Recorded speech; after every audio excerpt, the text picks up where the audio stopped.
Hello friends, welcome to the YouTube channel of VIPM academy. आर्यस crash course की series हमने almost complete कर ली है। डिस्क्रिप्टिव के भी सारे टॉपिक कल वाली क्लास में अपलोड हो गए हैं। जिन्होंने भी अभी तक नहीं देखा है वीडियो, वो उस वीडियो को चेक कर लेना। आज वैसे ये सेशन प्लान तो नहीं था, लेकिन फिर भी कल मैंने बोला था आप लोगों को कि थीम इंपॉर्टेंट रेडी कर लिए। एक्चुअली थीम के साथ प्रॉब्लम ये आती है कि अगर आपको स्टेटमेंट का मतलब ही नहीं पता है तो आप उसको अटेम्प्ट करोगे तो वो गलत हो सकता है। जैसे हिंदी में होता है पल्लवन में, जब तक आपको उस स्टेटमेंट का मतलब नहीं पता आप उसको एलोबरेट कैसे करोगे, किस बेसिस पे करोगे। तो इसीलिए ये कुछ थीम है। मैं ये भी नहीं बोलूंगी कि बहुत ज्यादा इंपॉर्टेंट है और ये भी नहीं बोलूंगी लेस इंपॉर्टेंट है। एक्चुअली हमें नहीं पता एग्जाम में क्या आएगा, लेकिन फिर भी उस चीज को ध्यान में रखते हुए जितना भी कंपाइलेशन हो पाता है चीजों का, उतना कंपाइलेशन हम करके आपको अवेल करवाते हैं। तो एक तरीके से इंपॉर्टेंट ही है ये सारी चीजें। तो आज का इस क्लास का, इस सेशन का जो मेन ऑब्जेक्टिव है वो ये है कि ये जो थीम है, बेसिकली कोटेशंस जो लिखी हुई है, इनका मतलब हम देखेंगे कि इनका एक्चुअल मतलब क्या होता है। तो इससे आपके जो है दो काम हो सकते हैं आसानी से, दो चीजें जो है फुलफिल हो पाएंगी। क्या क्या? एक तो आप अगर ऐसा स्टेटमेंट आ जाता है या इनमें से कोई स्टेटमेंट आ जाता है तो उस स्टेटमेंट को एलोबरेट कर दोगे क्योंकि आपको मतलब आ रहा होगा। और सेकंड, ये कोटेशंस ही होते हैं बेसिकली। अगर कोटेशन है तो ये इनमें से कोई भी आपको 10-15 याद रह गए तो आप कहीं ना कहीं उनको यूज में ले सकते हो। क्लियर है ये चीज? तो मैं सारे तो नहीं बताऊंगी आज वाले में, क्योंकि कुछ अंडरस्टूड भी है। तो जो अंडरस्टूड है वो मुझे बताने की जरूरत नहीं है। बाकी जो लगेगा वैसे सभी का ब्रीफ मैं आपको दे दूंगी। पहले मैं थोड़ा सा ये आपको फिर से बता देती हूँ कि आपको पता ही है कि थीम के अंदर तीन चीजें इंपॉर्टेंट होती है। सबसे पहले उसका सिंपल एक्सप्लेनेशन आपको देना होता है, उसके बाद में आपको उससे रिलेटेड एग्जाम्पल देने होते हैं, और थर्ड उससे आप क्या मॉरल या टीचिंग आपको मिलती है वो आपको बताना होता है। तो ये तीनों चीजें सेम ही रहेगी। मैं तो सिर्फ ये बता रही हूँ कि उसका एक्सप्लेनेशन क्या होगा, उससे रिलेटेड एग्जाम्पल एक दो में मैं बता दूंगी, बाकी के अंदर आप अपने अकॉर्डिंग उसको लिख सकते हैं। चलिए स्टार्ट करते हैं हम ये थीम से। ये PDF भी मैं आपको अवेल करवा दूंगी, आप फिर से इसको रिवाइज कर लेना। कोटेशन की तरह भी काम करेगा और थीम की तरह भी काम करेगा। सबसे पहला लिख रखा है नो वर्क नो पे। तो इसका तो सिंपल मीनिंग है कि अगर काम नहीं है तो उसका पैसा भी नहीं मिलना चाहिए। वैसे भी आपको पता है कि गांधी जी के जो सिन है, 7 सिन, उनमें से एक यही है कि wealth without work is a sin. इसका मतलब बिना काम के अगर आप पैसा ले रहे हो तो वो भी पाप ही है। तो उससे भी आप इसको रिलेट कर सकते हो और लिख सकते हो कि हमें रियल लाइफ के अंदर ऐसा नहीं करना चाहिए, बिना काम के पैसा नहीं मिलना चाहिए। और last year no work no pay letter के अंदर आप लोगों से क्वेश्चन किया गया था। क्लियर है? तो नो वर्क नो पे को तो मुझे समझाने की जरूरत नहीं है। नेक्स्ट लिख रखा है cell phone is more than a phone. इसका क्या मतलब है? इसका मतलब सेल फोन जो होता है वो मोबाइल फोन से, आपके जो नॉर्मल फोन होता है उससे ज्यादा होता है। इसका क्या मतलब है? आप जानते हो कि पहले जो सेल फोन चलते थे उससे सिर्फ आप कॉल पे बात कर सकते थे, लेकिन जो अब न्यू फोन आ रहे हैं, जो एडवांस फोन आ रहे हैं, वो फोन से कहीं ज्यादा है। कैसे फोन से कहीं ज्यादा है? वो सर्च इंजन की तरह भी काम कर रहे हैं। आपको कुछ भी सर्च करना है तो फटाफट से आप जो है गूगल वगैरह को रिसॉर्ट करते हो। इसके अलावा आपको अगर म्यूजिक सुनना है तो भी फोन काम में आ रहा है। आपको डांस करना है, यूट्यूब वगैरह पे गाने चला के आप डांस कर सकते हो। आपको कुछ ढूंढना है, कुछ एंटरटेनमेंट करना है, किसी से अगर किसी से आप, पहले तो ये फैसिलिटी रहती थी कि किसी पे फोन पे आप बात कर सकते हो। अब किसी को देखना है तो आप VC के जरिए, वीडियो कॉलिंग के जरिए उसको देख सकते हो। तो फोन जो है सेल फोन से कहीं ज्यादा है, तो उसी को ही आपको यहाँ एलोबरेट करना था। नेक्स्ट है थर्ड नंबर आपका, जिसमें लिख रखा है life is not a bed of roses. Bed of roses का मतलब कि एक बेसिकली गुलाब, ऐसा बेड जिसपे बहुत सारे गुलाब बिखरे हुए हो। तो लाइफ जो है एक ऐसा बेड नहीं है जिसपे बहुत सारे रोजेस हैं। इसका मतलब लाइफ में हमेशा ऐसा नहीं होता है कि चीजें बहुत अच्छी हो, फेवरेबल हो, या आपको जॉय देने वाली हो, खुशी देने वाली हो। बेड ऑफ रोजेस का मतलब यहाँ पे इसी चीज से है कि एक होता है ना कि हमेशा सुख, जीवन के अंदर प्लेजर है, मजा है, जॉय है, यही सारी चीजें हैं, तो बेड ऑफ रोजेस को इंडिकेट करता है। तो इसमें लिख रखा है कि जीवन जो है बेड ऑफ रोजेस नहीं है, यानी चीजें हमेशा आप जैसा चाहते हो कि हमेशा अच्छी चले वैसा नहीं चलती है। लाइफ में एडवर्सिटी भी हमें फेस करनी मिलती है। और आपको पता है, आपको इसी में यही बताना है कि लाइफ के अंदर दोनों एस्पेक्ट्स होते हैं, हैप्पीनेस भी होती है और वहीं एडवर्सिटी भी होती है। दोनों के अंदर बैलेंस हमें करना होता है, मिडिल पाथ को ऑप्ट करना होता है। वही चीज है कि लाइफ को हमें जर्नी की तरह बताना है, और उस जर्नी में कहीं जो है उबड़ खाबड़ रास्ते भी मिलेंगे और कहीं फ्लैट रास्ता भी मिलेगा, तो उसी चीज को एक्सप्लेन करना है। नेक्स्ट है आपका where there is a will there is a way. जहां चाह, वेयर देयर इज विल, जहां पर चाह है, विल का मतलब यहाँ क्या है? चाह। देयर इज वे, वहां पर क्या है, रास्ता है। तो जहां पे आपकी नीयत होती है, जहां आप किसी चीज को लेकर होप करते हो, वहां पे आपको कोई ना कोई रास्ता मिल जाता है। तो इससे रिलेटेड एक कोटेशन और होती है, होप सस्टेन्स लाइफ। इसका मतलब थोड़ी बहुत भी अगर उम्मीद होती है, आशा होती है, तो वहीं पे जीवन होता है। इसका मतलब जहां आपकी चाह होगी, नीयत होगी, आप थोड़ा सा एफर्ट्स डालोगे, वहां कोई ना कोई रास्ता मिल जाएगा। नेक्स्ट आपका है 5 नंबर पे, love makes life easy and beautiful. प्यार जीवन को कैसा बना देता है, आसान बना देता है और सुंदर बना देता है। तो ये भी कुछ ज्यादा डिफिकल्ट नहीं था। इसमें आपको ये बताना है कि जो है लव की वजह से लाइफ में काफी चीजें हमें आसान हो जाती है। और ये लव वो लव एक पर्टिकुलर लव नहीं है जो अभी इन जनरल चल रहा है। इसका मतलब एवरी एस्पेक्ट या जीवन के अंदर हर एक व्यक्ति के साथ में जो प्यार है उससे रिलेटेड, जैसे पेरेंट्स के साथ में, सोसाइटी के साथ में, हार्मनी भी बोल सकते हैं हम इसको अच्छे शब्दों के अंदर, कि इससे आपकी जीवन आसान और सुंदर हो जाता है। अगर आप सोसाइटी में पीसफुली रहोगे, सब में आपस में प्यार रहेगा, तो ऐसे केस में हमारे लिए रहना ज्यादा आसान हो जाएगा। तो उसी चीज को हमें इसको यहाँ पे एक्सप्लेन करना है। नेक्स्ट है, uneasy lies the head that wears the crown. ये थोड़ा अच्छा है, इसको ध्यान में रखना। क्या लिख रखा है, uneasy lies the head. Uneasy यानी अनकंफर्टेबल चीजें या बुरी चीजें बोल सकती हूँ, उस सर पे आती है या उस सर पे पड़ती है, दैट वियर्स द क्राउन, जो क्या पहनता हो, ताज पहनता हो। वियर्स क्राउन का मतलब ताज पहनता हो, उस सर पर अनईजी आती है या प्रॉब्लम्स आती है। अनईजी का मतलब यहाँ किससे ले सकते हो, प्रॉब्लम से ले सकते हो। तो इसका क्या मतलब है, इसका मतलब ये है कि उस सर पे प्रॉब्लम्स आती हैं जो एक्चुअली ताज पहनता है। तो इसका यही मतलब है कि अगर आपको क्या मिली है, अथॉरिटी मिली है, आपको क्या मिली है, अथॉरिटी मिली है, तो अथॉरिटी के साथ में आपको क्या मिलती है, रिस्पॉन्सिबिलिटी मिलती है, और उसी से क्या आते हैं, चैलेंजेस आते हैं। आपके पास अथॉरिटी नहीं है तो आपको क्या रिस्पॉन्सिबिलिटी, और रिस्पॉन्सिबिलिटी नहीं है तो प्रॉब्लम्स कैसी आएंगी। कहने का मतलब है कोई राजा होगा तो उसी को ही तो बताएंगे ना लोग जाके, कोई प्रॉब्लम होगी तो। या फिर अगर देश के प्रधानमंत्री हैं तो उन्हीं चिंता होगी, बाहर से कोई अटैक हो रहा है, ये सारी चीजें हो रही है तो। या हमारे स्टेट की अगर बात करूं तो सीएम है, वही लोग डायरेक्टली रिस्पॉन्सिबल रहते हैं, या सारे लोगों को वही लोग रिप्रेजेंट करते हैं, या चैलेंजेस वगैरह का डील करना उन्हीं का ही जिम्मेदारी रहती है, तो चिंता उन्हीं की रहेगी। तो जो आदमी अथॉरिटी लेता है उसी के ऊपर रिस्पॉन्सिबिलिटी रहता है, जो ताज पहनता है उसी के ऊपर जो है प्रॉब्लम्स रहती है या जिम्मेदारी रहती है। क्लियर है क्या। नेक्स्ट देखो, लव कांट बी बॉट। तो ये तो बहुत ईजी है कि लव कैनॉट बी बॉट, प्यार को खरीदा नहीं जा सकता, है ना। Money can buy you anything, ऐसे बोलते हैं ना कि मनी आपको कुछ भी दिला सकता है, तो no, it is not true. क्यों, क्योंकि मनी सब कुछ आपको नहीं दिला सकता। आपको आपके रिलेशंस लोगों के साथ में कैसे रखने हैं सोसाइटी के अंदर, वो पैसा डिसाइड नहीं कर सकता। कई लोग बहुत ज्यादा रिच होते हैं लेकिन सोसाइटी में वो पीसफुली नहीं रह पाते हैं, लोगों से वो द्वेष रखते हैं, बहुत ज्यादा प्रॉब्लम्स उनके साथ में रहती हैं, लोगों से अच्छे से बिहेव नहीं करते। तो कोई भी आदमी ऐसा नहीं है जो आपके साथ अच्छे से बिहेव करेगा। तो फिर इस केस में हम कह सकते हैं कि पैसा हमेशा आपको जो है खुशी नहीं देता है। कई शक्तिशाली देश हैं, खूब पैसे वाले हैं, लेकिन उनकी दूसरे देशों से बनती ही नहीं है। ठीक है, जैसे मान लो नॉर्थ कोरिया है, बहुत ज्यादा अपने आप को एडवांस करता जा रहा है दिन प्रतिदिन, कभी क्या बना रहा है, कभी क्या बना रहा है, लेकिन उसकी लोगों से नहीं बनता। तो हर कुछ चीज वो अच्छे रिलेशन डेवलप नहीं कर सकता उस पैसे से या उस पावर से। क्लियर है क्या। चलिए नेक्स्ट देखिए, getting revenge on someone will not fix your problem. तो ये भी बहुत सही सा है, इजी सा है। इसका क्या मतलब है, इसका ये मतलब है कि गेटिंग रिवेंज ऑन समवन, किसी से बदला लेना, will not fix your problem, आपकी प्रॉब्लम सॉल्व नहीं करेगा। कई बार क्या होता है कि हमारे साथ कुछ बुरा होता है तो उसका हम बदला लेते हैं और सामने वाले को भी हर्ट करने की कोशिश करते हैं।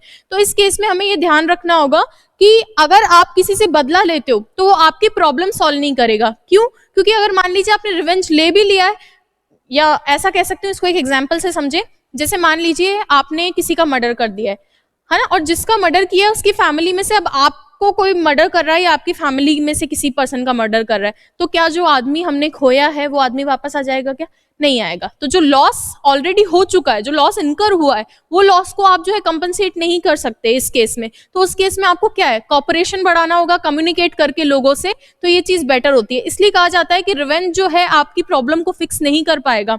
कई लोग जो है बदले की आग उनके अंदर रहती है तो वो और ज्यादा जीवन भर उस आग को भड़कने देते हैं और वो कंटिन्यू करता है लॉन्ग लाइफ के लिए। उससे बेटर है कि उस चीज को हमें उसी वक्त भूल जाना चाहिए ताकि और ज्यादा हिंसा नहीं हो या और ज्यादा वायलेंस की तरफ चीजें नहीं जाए। चलिए नेक्स्ट देखिए,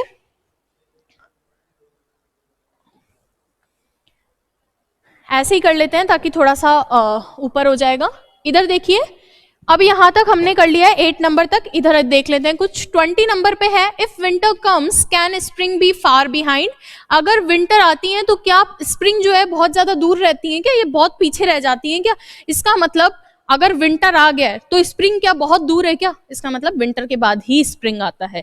यानी इसको साधारण शब्दों में ऐसा कह सकते हैं कि जैसे हर रात के बाद हर अंधेरे के बाद या हर रात के बाद उजाला आता है या सुबह आती है, हर बुरे दिन के बाद में क्या है, अच्छे दिन आते हैं। तो ये यही कहना चाह रहा है कि सर्दियों के दिन कैसे होते हैं, नीरसता के दिन होते हैं, कुछ काम नहीं कर पाता आदमी, इडल फील करता है, लेजी फील करता है, इनएक्टिव फील करता है। तो उस केस में ये कहना चाह रहा है कि भैया ज्यादा दूर नहीं है स्प्रिंग, वो स्फूर्ति लाने के लिए। स्प्रिंग किसका प्रतीक है? स्फूर्ति लाने का। तो स्प्रिंग अभी ज्यादा दूर नहीं है। आप ये मान के चलो कि अगर आपके डार्क डेज चल रहे हैं, दुख के दिन चल रहे हैं, तो अब वो दिन दूर नहीं जब सुख के दिन भी आने वाले हैं, क्योंकि every night is followed by a day. हर जो रात है वो दिन के द्वारा ही फॉलो की जाती है, यानी हर रात के बाद दिन आता है। क्लियर है क्या? चलिए नेक्स्ट देखिए, होप सस्टेन्स लाइफ, है ना। तो होप सस्टेन्स का लाइफ मतलब उम्मीद पे ही दुनिया कायम है, उम्मीद पे ही या आशा पे ही दुनिया कायम है। तो ये तो आप लिख ही सकते हो कि अगर उम्मीद नहीं होगी तो आदमी इनएक्टिव हो जाएगा। मुझे उम्मीद ही नहीं है कि मैं पास होंगी तो मैं काम करना बंद कर दूंगी, मैं काम करना बंद कर दूंगी तो मैं तो फेल ही हूँ, एक तरह से फेल ही हूं, तो मुझे तो आगे वेट करने की भी जरूरत नहीं है। तो जहां उम्मीद रहेगी, आशा रहेगी, वहीं तो जीवन है। और जीवन का मतलब यहाँ अचीवमेंट्स है, गोल्स है, कि आप किसी भी चीज को तभी प्राप्त करोगे जब आप उसके लिए कुछ ना कुछ होप रखोगे। चलिए नेक्स्ट देखिए, brevity is the soul of wit. Brevity is the soul of wit का मतलब ये ब्रीफ से बना हुआ है। ब्रेविटी किससे बना हुआ है? ब्रेविटी यहां बना है ब्रीफ से। ब्रीफ मतलब कल बताया था संक्षिप्तता, संक्षिप्तता। इसका क्या मतलब है? इसका मतलब ये है कि संक्षिप्तता इज द सोल ऑफ विट। विट का मतलब होता है दिमाग, दिमाग की आत्मा होती है संक्षिप्तता। दिमाग की क्या होती है? आत्मा होती है। इसका कहने का मतलब है कोई चीज किसी चीज को आप समझदार तब कह सकते हो या ज्यादा दिमागदार तब कह सकते हो जब वो कम शब्दों के अंदर बताई गई हो। मैं अगर आपको 4 घंटे की वीडियो पढ़ाकर और एक कॉन्सेप्ट पढ़ाऊं एक किसी टॉपिक का, तो आप बोलो कि क्या मतलब है, वर्थ ही नहीं है 4-4 घंटे पढ़ा के भी। और वही मैं कम शब्दों में 1 घंटे की वीडियो में आपको ज्यादा अच्छी सी चीजें डिलीवर कर दूं तो वो ज्यादा फ्रूटफुल रहती है। इसलिए चीजों की जो ब्रेविटी होती है, उसका जो ब्रीफ इंट्रोडक्शन होता है, ये हम कह सकते हैं उसका जिस्ट अगर आप दे पा रहे हो, इसका मतलब एक्चुअली दिमाग है। और जिस्ट नहीं दे पा रहे हो तो दिमाग नहीं है, बाकी तो होल लेंथ आप दे ही रहे हो। क्लियर है? तो जैसे इसके एग्जाम्पल्स में कपलेट्स वगैरह होते हैं, दोहे वगैरह हैं कबीर के, रहीम के। 2 लाइन के अंदर वो बहुत बड़ा मैसेज दे देते हैं, एक एक पेज वाले मैसेज उनके सामने छोटे पड़ जाते हैं। क्लियर है ये चीज? चलिए नेक्स्ट देखिए, अगला है a thing of beauty is a joy for ever. इसका क्या मतलब है? A thing of beauty is a joy for ever, कोई सुंदर चीज है। थिंग ऑफ ब्यूटी मतलब सुंदरता वाली चीज, कोई is a joy for ever, वो हमेशा खुशी देने वाली होती है। यानी कोई भी सुंदर चीज है वो हमेशा खुशी देने वाली होती है। लेकिन आपको पता है कि beauty lies in the eyes of beholder. सुंदरता ही जब अलग अलग लोग के लिए अलग अलग है, तो फिर अलग अलग लोग के लिए खुशी का साधन भी अलग अलग होगा। भाई इसने तो यही बोला है ना कि thing of beauty is Joy for ever, कि कोई चीज सुंदर है तो वो हमेशा आपको खुशी देगी, कभी दुख नहीं देगी। लेकिन हर पर्सन के लिए खुशी का या सुंदरता का अलग अलग मायना होगा। जैसे भाई मैं अगर दुखी हूं तो मैं सॉन्ग सुनूंगी, वो मुझे खुशी देगा, ठीक है, वो मेरे लिए थिंग ऑफ ब्यूटी है। या कोई पर्सन है अगर वो दुखी है, उसको मंदिर जाना पसंद है, तो उसके लिए वो थिंग ऑफ ब्यूटी है। और मेरे को अगर सॉन्ग सुनना पसंद है तो फिर कैसी भी कंडीशन हो मेरे को वो हमेशा खुशी देगी, मेरे को जॉय देगा। या किसी पर्सन को मंदिर जाना पसंद है तो वो फिर कैसी भी सिचुएशन हो उसको वो चीज खुशी देने वाली होगी। यही यहाँ पे लिख रखा है कि कोई भी जो सुंदर चीज होती है, और सुंदर से यहाँ मतलब है जो चीज आपको पसंद आती है वो हमेशा आपको खुशी देती है। तो आप ऐसे रियल लाइफ के एग्जाम्पल उसमें दे सकते हो। चलिए नेक्स्ट है a bird in hand is worth 2 in the Bush. इसका मतलब है कि एक bird, a bird in hand, हाथ में एक जो आपके बर्ड है, जो पक्षी है, चिड़िया है, इज वर्थ, वो ज्यादा मूल्यवान है 2 इन द बुश। बुश का मतलब होता है झाड़ी। 2 चिड़िया झाड़ी में है, उससे ज्यादा मूल्यवान जो एक चिड़िया आपके हाथ में है वो। एक स्टोरी आपने सुनी होगी ग्रीडी डॉग बचपन के अंदर, उसमें बेसिकली क्या होता है कि कुत्ता जो है पानी के अंदर देखता है, उसके मुंह में रोटी होती है और कुत्ता पानी में देखता है और सोचता है कि यहाँ पे भी एक रोटी रखी हुई है। और वो क्या करता है, जैसे ही उसको लेने की कोशिश करता है उसके हाथ वाला रोटी भी गिर जाती है। तो ये आप जानते हो, तो ये उसी का ही एग्जाम्पल है कि अब कभी कभी आदमी क्या करता है, ग्रीड के अंदर जो उसके पास अपॉर्चुनिटी होती है, यहाँ मैं उसको किससे ले सकती हूँ, अपॉर्चुनिटी से। तो कभी कभी ग्रीड के अंदर आदमी क्या करता है, जो अपॉर्चुनिटी एक्चुअली वो रखता है, पजेस करता है, उस अपॉर्चुनिटी को भी खो देता है। तो उससे हमें बचना चाहिए। ग्रीड के अंदर अपॉर्चुनिटीज को मिस नहीं करना चाहिए। जो चीज आपके पास है, अभी हमारे पास मौका है कि इसमें सेलेक्ट हो जाए, तो आगे की सोचकर या दूसरे लालच देखकर उन पे हमें डिस्ट्रैक्ट नहीं होना चाहिए। जो चीज आप पजेस करते हो, जो चीज आप रखते हो एट प्रेजेंट, उसी पे ही सोचना चाहिए। और वो भी जो इजीली आपको मिल रही हो। हाथ में चिड़िया है तो आप उन 2 जो झाड़ियों में छिपी हुई है उनके पीछे क्यों जा रहे हो? अदरवाइज जो हाथ में अपॉर्चुनिटी है वो भी मिस हो जाएगी। नेक्स्ट है justice should be tempered with mercy, justice should be tempered with mercy, यानी जस्टिस के साथ में किस चीज की मिश्रण होना चाहिए, मर्सी का, यानी जब भी न्याय दो तो हमेशा दया उसके अंदर होनी चाहिए, न्याय में दया होनी चाहिए। अब कोई भी व्यक्ति, ऐसा नहीं है कि कोई हीनियस क्राइम कर रहा है तो उसके साथ आप दया करो, नहीं, हीनियस क्राइम कर रहा है तो जो उसका क्राइम है, जो उसका एक्ट है, जैसे मान लीजिए किसी ने बहुत ब्रूटल ढंग से रेप किया है, तो उसके लिए फिर कोई सजा की, दया की जगह नहीं होती है, उसके लिए सजा की जगह होती है, दया की जगह नहीं होती। तो हीनियस केसेस के अंदर तो आप इसको हाउएवर करके लिख सकते हो, लेकिन जनरली न्याय के अंदर दया होनी चाहिए। कोई ऐसा छोटा मोटा, मान लीजिए किसी ने कोई छोटा मोटा क्राइम किया है तो उसमें ऐसा नहीं है कि आप सीधा अगले को बहुत बड़ी सजा दे दो कि उसकी पूरी लाइफ डिस्ट्रॉय हो जाए, तो वहां भी आपको दया की भावना रखनी होती है जस्टिस के अंदर। नेक्स्ट है स्टिल वाटर्स रन डीप, अगर ऐसा नहीं होता तो इक्वालिटी सस्टेन ही नहीं करती है ना, अगर जस्टिस में दया नहीं होती तो इक्वालिटी सस्टेन ही नहीं करती, या फिर जो लोग पिछड़े हुए हैं, मार्जिनलाइज्ड है, उन लोगों को कभी मेन स्ट्रीम में आने का मौका ही नहीं मिलता। चलिए नेक्स्ट है आपका स्टिल वाटर्स रन डीप, जो शांत पानी होता है वो गहरा होता है, स्टिल वाटर मतलब शांत, जो ठहरा हुआ पानी है, वो रन डीप मतलब गहरा होता है। तो इसका कहने का मतलब है कोई भी व्यक्ति, इसको पर्सन से रिलेट करते हैं, कोई भी पर्सन जो आपको शांत दिखता है, उसका फेस कैसा दिखता है, काम दिखता है, लेकिन वो उस आदमी में गहराई होती है, उसको एक्चुअल नॉलेज होती है, उसमें डेप्थ होती है। इसका मतलब कोई भी पानी आपको शांत दिख रहा है तो ये नहीं समझना चाहिए कि इसमें गहराई नहीं है, जबकि शांत चीज में ज्यादा गहराई होती है। कोई आदमी शांत दिख रहा है, वो अपने थॉट को रिप्रेजेंट नहीं कर रहा, अपने थॉट को प्रेजेंट नहीं कर रहा, कुछ कह नहीं रहा, इट डजंट मीन कि उसके पास नॉलेज नहीं है, उसके पास गहराई वाली नॉलेज होती है। और आपने अक्सर देखा ही है, विद्वान लोग कम बात करते हैं, लेकिन जो बात करते हैं उनकी बात में गहराई होती है। तो still water run deep, clear है ये चीज। उसके बाद में है variety of spice is, variety is the spice of life, यहां तक के हमने कंप्लीट कर लिए। अब मैं नंबर आगे पीछे करवा रही हूँ क्योंकि ये स्लाइड इस तरीके से एडजस्ट है। तो यहाँ क्या लिख रखा है, variety is the spice of life, यानी जीवन के अंदर वैरायटी हो, भिन्नता हो, अलग अलग चीजें हो, तो वो जीवन का क्या है, मसाला है। यानी जीवन के अंदर एक सी चीज होगी तो बोरिंग हो जाएगा। तो आपको पता है कि बोर्डम से पीछा छुड़वाने के लिए लाइफ में कुछ ना कुछ वैरायटी होनी चाहिए। इसका मतलब हमेशा ये उम्मीद नहीं करनी चाहिए कि हमारे साथ जो भी चीजें हो वो अच्छी हो और एक जैसी हो। ऐसा हमेशा नहीं हो सकता कि आपके साथ सारी चीजें अच्छी हो, और अगर ऐसा हो भी जाए कि मेरे अच्छे दिन चल रहे हैं तो फिर मेरे लिए लाइफ बहुत बोरिंग हो जाएगी। इसलिए इसमें उतार चढ़ाव जरूरी होते हैं, हर तरह का एस्पेक्ट जीवन में जरूरी होता है। अगर हैप्पीनेस है तो एडवर्सिटी भी उतनी ही इक्वली जरूरी है, अदरवाइज लाइफ कैसी हो जाएगी, बोर्डम वाली हो जाएगी। चलिए नेक्स्ट देखिए, Rome was not built in a day, Rome जो है एक दिन के अंदर नहीं बना था। तो ये आपको पता ही है कि भाई बोलते हैं ना हिंदी के अंदर, हथेली पे सरसों नहीं लुकती। इसका मतलब थिंग्स टेक टाइम, चीजों को समय लगता है। अगर आप कुछ भी कर रहे हो, आज आरएस की तैयारी कर रहे हो, आपको सेलेक्ट होना है, तो ऐसा नहीं है कि एक महीने में आप तैयार होके सेलेक्ट हो जाओगे। ये एक प्रोसेस है और उस प्रोसेस में टाइम लगता है। तो कोई भी चीज आप अचीव करना चाहते हो उसके लिए एक सर्टेन टाइम लगता है। तो रोम एक दिन में नहीं बना था, रोम बहुत सुंदर सिटी है इटली की। तो वो ये कह रहे हैं कि इतनी बड़ी चीज बनाई है, इतना महान काम किया है, तो उसमें समय लगा है। तो डेफिनेटली अच्छी चीजें समय लेती है और हमें उनको समय देना चाहिए। इसी से रिलेटेड ये कोटेशन है। तो ये सारी कोटेशन आपके लिए कोट की तरह भी काम कर रहा है, और थीम में आ गया तो आप एलोबरेट भी कर सकते हो। चलिए इसके बाद आगे देखते हैं।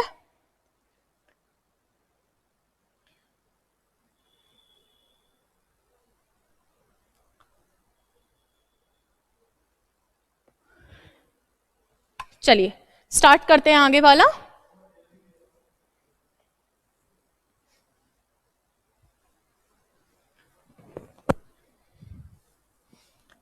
Life is meant to achieve और सेक्रीफाइस, जीवन का मतलब है या तो अचीव करो या त्याग दो।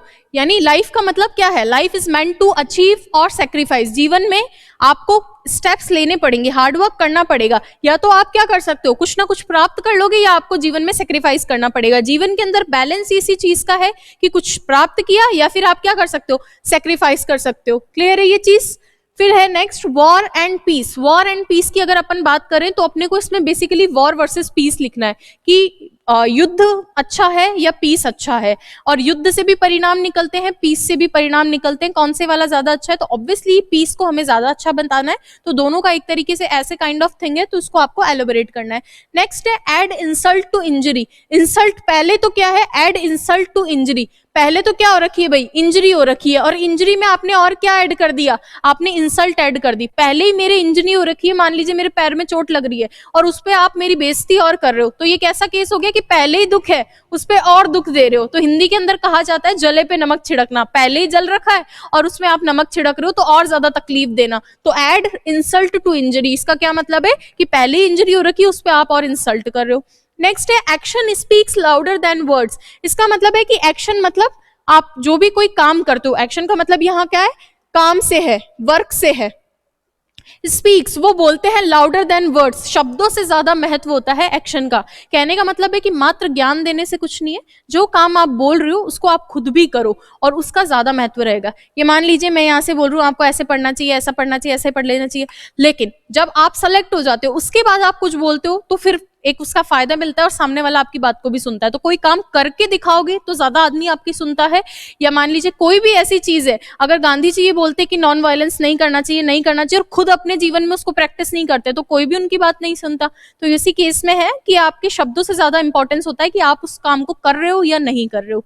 चलिए नेक्स्ट है ball in your court. Ball in your court का मतलब होता है कि अब पारी तुम्हारे हाथ में, अब you have to decide what to do and what not to do. इसका मतलब डिसीजन अब आपको लेना है, क्योंकि बॉल आपके कोर्ट में है, तो यानी फाइनल अथॉरिटी अब आपके पास में, आपको डिसाइड करना है कि चीज क्या होनी चाहिए क्या नहीं होनी चाहिए। नेक्स्ट है don't put all your eggs in one basket. Don't put नहीं डालने हैं, क्या नहीं डालने हैं, ऑल योर एग्स, आपके सारे एग्स एक बास्केट के अंदर। आप जानते हो कि जो एग का जो कवर होता है या जो उसकी शेल होती है, आउटर शेल जो होती है एग की, तो अगर आपने एग देखा रियल लाइफ में तो पता है कि एक साथ अगर एग रख दोगे तो वो आपस के अंदर लड़ भिड़ के कई बार टूट भी जाता है। इसलिए लिख रखा है कि जो सारे एग्स हैं उनको एक बास्केट में नहीं रखना चाहिए। और इसका जो एक्चुअल मीनिंग निकलता है, इसका मतलब है कि अपने जो सारे एफर्ट्स हैं, सारे एफर्ट्स को कंसंट्रेट नहीं करना चाहिए, सारे एफर्ट को कंसंट्रेट नहीं करना चाहिए। इसका मतलब सारे एफर्ट्स को एक जगह नहीं लगा देना चाहिए। मान लीजिए मेरे पास 2 लाख रुपए हैं, टोटली 2 लाख रुपए हैं, और वो 2 लाख रुपए भी मैंने पूरे बिजनेस में लगा दिए एक ही जगह, कुछ भी से मैंने रखा नहीं है अपने पास या मल्टीपल जगह नहीं लगाए, कहीं से भी कोई आने की उम्मीद नहीं है, अब डूबेगा तो पूरा ही डूबेगा।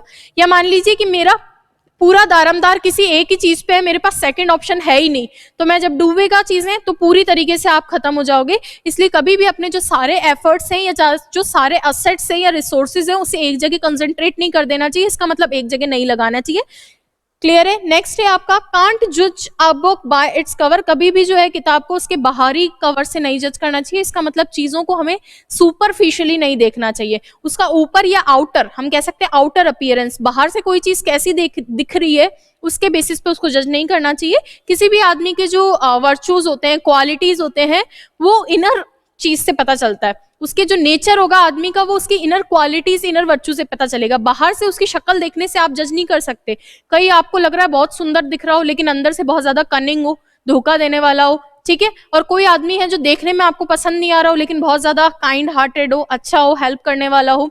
तो इसीलिए कभी भी किसी चीज को बाहर से जज नहीं करना चाहिए, उसके आउटर लुक को देख के।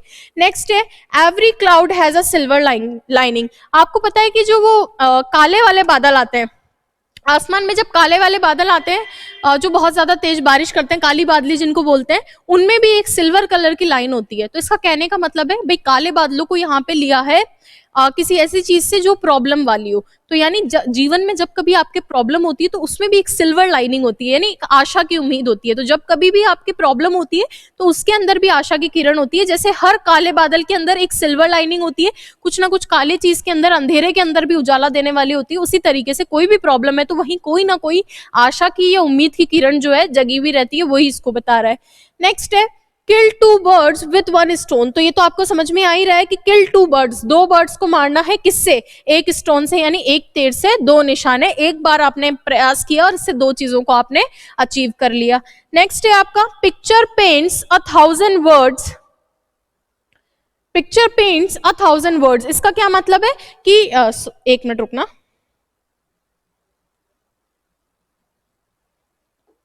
चलिए। Picture paints 1000 words, picture paints 1000 words का क्या मतलब है? इसका मतलब आप किसी चीज को बेसिकली पिक्चर आप फ्रेम कर रहे हो, तो पिक्चर की बनाने से आप ज्यादा मैसेज डिलीवर कर सकते हो शब्दों की तुलना में। क्या कहना चाह रही हूं मैं, किसी बात को आप वर्ड से बताओगे उससे ज्यादा आसानी से सामने वाले को समझा सकते हो या याद करवा सकते हो पिक्चर दिखा के। चलिए तो 18 नंबर देखते हैं। Picture paints 1000 words। Picture paints 1000 words का मतलब है कि पिक्चर जो होती है वो पेंट करती है 1000 शब्द। और इसका जो एग्जैक्ट मीनिंग है वो अपन कुछ इस तरीके से कह सकते हैं कि कोई बात अगर हमें एक पिक्चर दिखा के बतानी हो तो उसको हम ज्यादा अच्छे से एक्सप्लेन कर सकते हैं रादर देन 1000 वर्ड्स। यानी एक ही चीज को या तो 1000 शब्द कह दो आप या एक पिक्चर दिखा दूं, तो कौन सी चीज जो है ज्यादा इंप्रेसिव होगी या ज्यादा लॉन्ग लास्टिंग होगी, तो पिक्चर वाली चीज होगी। इसकी अगर मैं एग्जाम्पल की बात करूं तो हम आम जीवन में भी देखते हैं कि हम कभी भी अगर टीवी वगैरह देखते हैं, कोई मूवी का सीन हो, कोई सॉन्ग का सीन हो, या फिर हम कह सकते हैं कोई टेलीविजन पे कोई भी न्यूज आ रही हो, तो वो चीजें हमारे दिमाग पे ज्यादा इम्पैक्ट डालती है। इसीलिए बोला है कि पिक्चर ज्यादा पेंट कर देती है, 1000 शब्दों से ज्यादा चीजें डिलीवर कर देती है, और वो हमारे ऊपर एक लॉन्ग लास्टिंग इम्पैक्ट भी डालती है। क्लियर है क्या ये चीज? यानी 1000 शब्दों से ज्यादा चीजें आपको पिक्चर बता सकती है, क्योंकि उस सिंगल एंटिटी को देखकर हमारी मेमोरी फोटोग्राफिक होती है और हमारे दिमाग में चीजें एज इट इज छप जाती है। और 1000 शब्दों को देखने की बजाय, 1000 शब्दों को याद करने के बजाय अगर हम एक पिक्चर के फॉर्म में उनको देख लें तो वो हमारे दिमाग में एज इट इज प्रिंट हो जाते हैं। क्लियर है क्या? चलिए, तो ये पिक्चर के महत्व को बताया है वर्ड से ज्यादा। नेक्स्ट है, अब इधर से अपना कंप्लीट हो गया, उधर चेक करते हैं। Rome was not built in a day, ये तो हमने कर ही लिया है कि हथेली पे सरसों नहीं उगती है। नेक्स्ट है, slow and steady wins the race, धीरे धीरे और लगातार जो चलता है वही क्या करता है, रेस जीतता है। और ये देखो, इन दोनों को सिंगल एंटिटी माना है कि मतलब स्लो नहीं होना है। अगर स्लो अकेला होता तो नहीं, स्लो अकेला नहीं, स्लो के साथ में स्टीडी, इसलिए ये कॉम्बिनेशन की बात कर रहा है। और जब भी कॉम्बिनेशन की बात होती है तो आगे वर्ब कैसी आती है, सिंगुलर, इसीलिए लिख रखा है slow and steady wins the race, singular verb इसीलिए लिया है। अब बात करते हैं कहना क्या चाह रहा है, तो कहना ये चाह रहा है कि आप धीरे धीरे चलो, कछुए की चाल चलो, लेकिन आपको लगातार चलना है। अगर आप बीच में स्टॉप कर देते हो तो you won't win the race, अगर आपको रेस जीतनी है तो आपको लगातार चलते रहना है, चाहे आप धीरे ही चलो। ऐसी स्टोरी हमने पढ़ी भी है रैबिट और टॉर्टोइस की, सेम उसी पे बेस्ड है ये। नेक्स्ट है, we live in deeds not in years, हम अपने कार्यों में रहते हैं, सालों में नहीं। इसका कहने का मतलब है कि अगर हम मान लीजिए बहुत कम उम्र में ही हमने कोई महान कार्य कर दिया, डीड्स का मतलब यहाँ कार्यों से है, अगर हमने बहुत कम उम्र में ही कोई महान कार्य कर दिया तो हमें सालों जीने की जरूरत ही नहीं है। जैसे कुछ लोग ऐसे थे जो बहुत ज्यादा साल नहीं जिए, लेकिन स्टिल उन्होंने काम कुछ ऐसे कर दिए कि वो अमर हो गए हमेशा के लिए। तो हम किस में जीते हैं, अपने कार्यों में जीते हैं। यानी हमारा जो सम्मान होता है या जो हमारी काउंटिंग होती है, हमारे अच्छे कर्मों का जो काउंटिंग होती है, वो किस बेसिस पे होती है, जो कार्य, जो एक्शन हम लोग करते हैं उसके बेसिस पे, जो अच्छे काम हम करते हैं उसके बेसिस पे। साल गिनने से तो क्या है, कोई 80 साल जी लिया लेकिन कुछ भी नहीं किया प्रोडक्टिव, तो क्या मतलब है। वैसे ही कुछ लोग ऐसे होते हैं जो बहुत कम एज के अंदर ही जिनकी डेथ हो जाती है, लेकिन वो स्टिल उस टाइम पे ही बहुत बड़ा कुछ अचीवमेंट प्राप्त कर लेते हैं। नेक्स्ट है, cowards die many times before their deaths, यानी कायर आदमी मर जाता है बहुत बार अपनी डेथ से पहले, यानी कायर आदमी मौत से पहले ही कई बार डरता है। आप भी जानते हो कि जो आदमी डरपोक होता है उसके लिए तो हर दिन ही डर है, हर पल डर है। वो हमेशा क्या सोचता रहेगा, वो हमेशा ये सोचता रहेगा कहीं मैं मर ना जाऊं। तो कावर्ड आदमी जो होता है वो अपनी डेथ से पहले कई बार मरता है। नेक्स्ट है, नॉलेज इज पावर, यानी ज्ञान जो है वही शक्ति है। तो कहने का मतलब है कि ज्ञान ही ताकत है, आप जो भी कुछ प्राप्त करना चाहते हो वो उस नॉलेज से कर सकते हो। तो ये भी इजी सा स्टेटमेंट है। अभी अपन डिस्कशन में यही देख रहे हैं कि इनके मीनिंग क्या है, क्योंकि आपको पता है 3 पैराग्राफ में आप इनको लिख दोगे, simple explanation, examples and then moral या टीचिंग। देन है, man does not live by bread alone, आदमी केवल जो है ब्रेड के सहारे नहीं जीता। इसका मतलब खाने के लिए सिर्फ ब्रेड का मतलब यहाँ रोटी से है, यानी केवल आपकी जो है रोटी खा लो इतने से पार नहीं पड़ती है, जीवन जीने के लिए बहुत सारी चीजें होती है। जैसे आपने जो है मैस्लो का हायरार्की वो पढ़ा होगा, तो मैस्लो की हायरार्की में बताते हैं कि भाई कुछ तो साइकोलॉजिकल नीड्स होती हैं, वो तो हमें अपने पेट भरने के लिए करना ही पड़ेगा।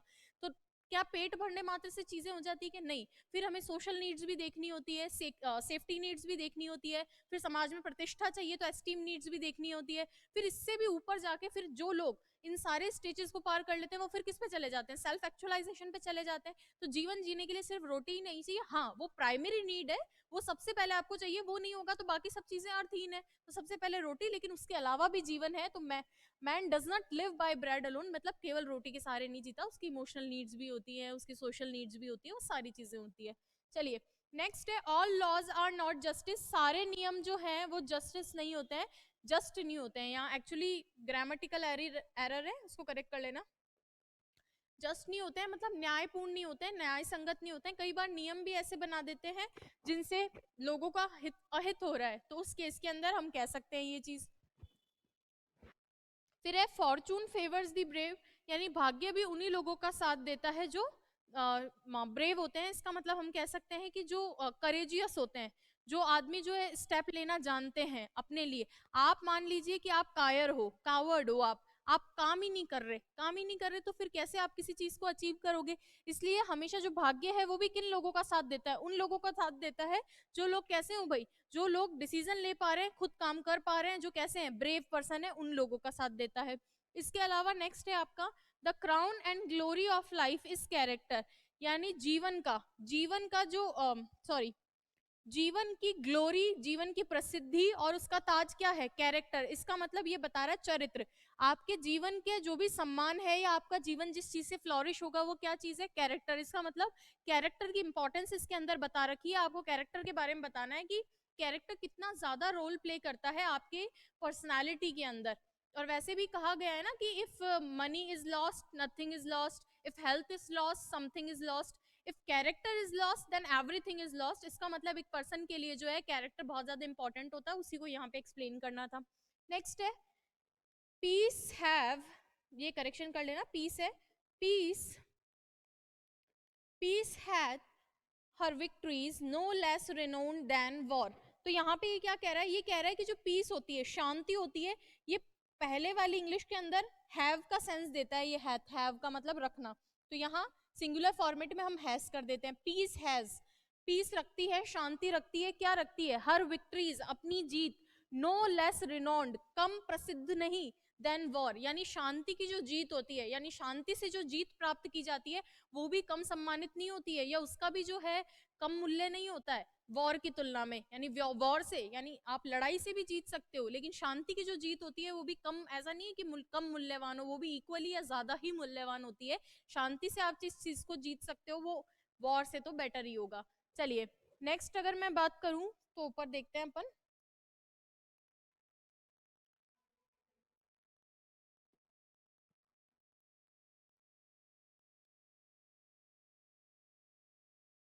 एक मिनट,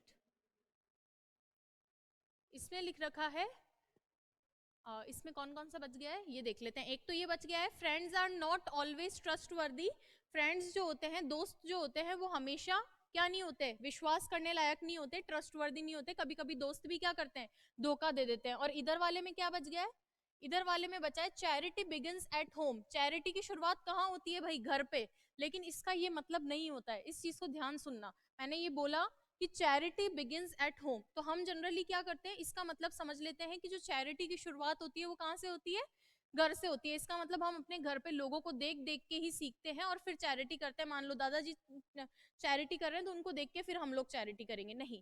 इसका मतलब ये होता है, और ये इंपॉर्टेंट भी है, आ भी सकता है, इसका मतलब बेसिकली ये होता है कि आपको पहले इंश्योर ये करना चाहिए कि आपकी जो फैमिली में लोग हैं, जो आपके किथन किन हैं, जो आपके रिलेटिव्स हैं, पहले चैरिटी करनी है तो उन लोगों को खुश करो, उनकी जो नीड्स हैं उनको फुलफिल करो, उनको सेटिस्फाई करो, देन ओनली आप बाहर जाके चैरिटी करो। तो इसका क्या मतलब है, चैरिटी बिगिंस एट होम, इसका मतलब सबसे पहले चैरिटी करनी है तो अपने घर वालों पे करो, यानी उनकी जो नीड्स है उनको फुलफिल करो, उसके बाद में बाहर जाना। ऐसा नहीं हो कि घर में तो लोग मर रहे हैं और आप बाहर जाके जो है दान कर रहे हो।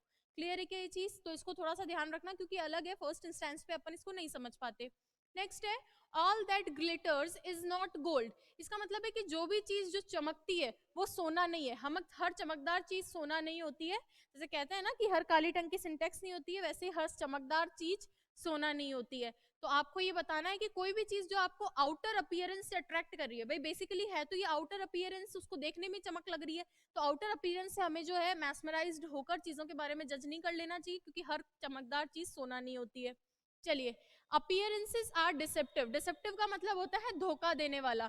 तो अपीयरेंस कैसे होते हैं भाई, अपीयरेंस का मतलब होता है जो चीज दिख रही है वो कैसी होती है, धोखा देने वाली होती है। तो अपीयरेंस यानी बाहरी दिखावे से हम लोगों को हमें लोगों को बहकावे में नहीं आना चाहिए, बाहरी सिर्फ आउटर लोगों की सुंदरता को देखकर या आउटर परसेप्शन के अकॉर्डिंग हमें लोगों को जज नहीं करना चाहिए, क्योंकि अपीयरेंस कैसे होते हैं, बाहर का जो दिखावा होता है वो धोखा देने वाले होते हैं, उसको देख के हमें ज्यादा अट्रैक्ट होने की जरूरत नहीं है। ठीक है, तो ये दो तीन सेम से ही है, जैसे beauty lies in the eyes of beholder हो गया, या अपीयरेंसेस आर डिसेप्टिव हो गया, ये भी सेम ही है कि all that glitters is not gold, क्योंकि वो धोखा देने वाला होता है। चलिए नेक्स्ट देखते हैं।